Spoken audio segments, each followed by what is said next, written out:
Magandang gabi na sa mga balita. Dito na yung ating broadcasting. Diyan na sa isang balita kung ano yung pinaggagawin pa. So dito na ang reporters ng GMAS tapos integrated para sa bayan.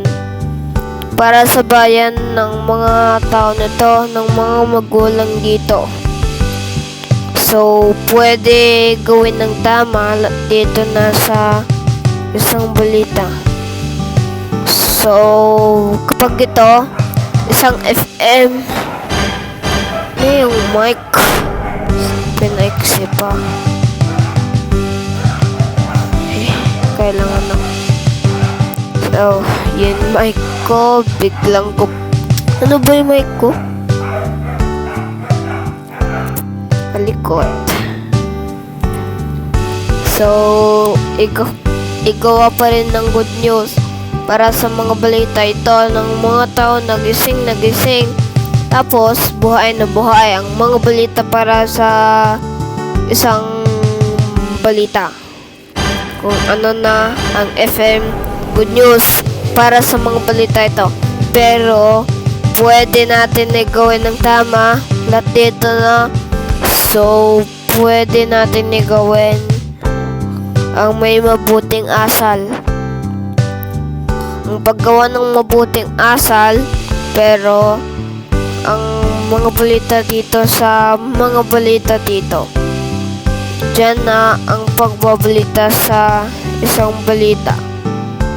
So, dito na mga balita, pero ano na yung pinaggagawin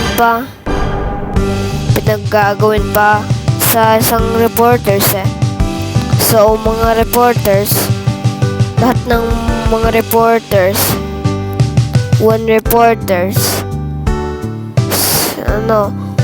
tapos, tawag. Pero, twice, tapos, multiple, tapos more. Ang mga tao, Marami dito sa Luzon, Visayas at Mindanao.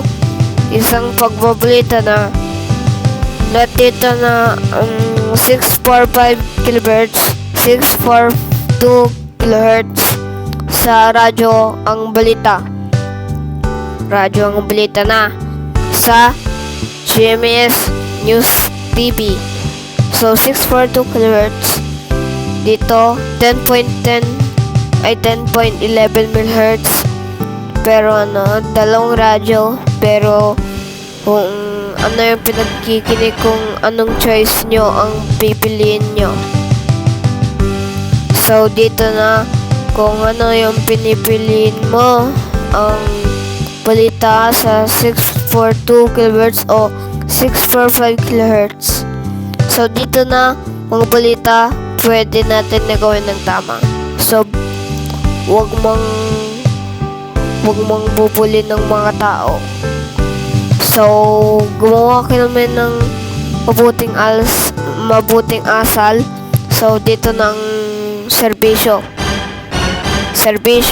totoo lamang, walang iwanan ng mga balita sa mga network ito. So dito na ang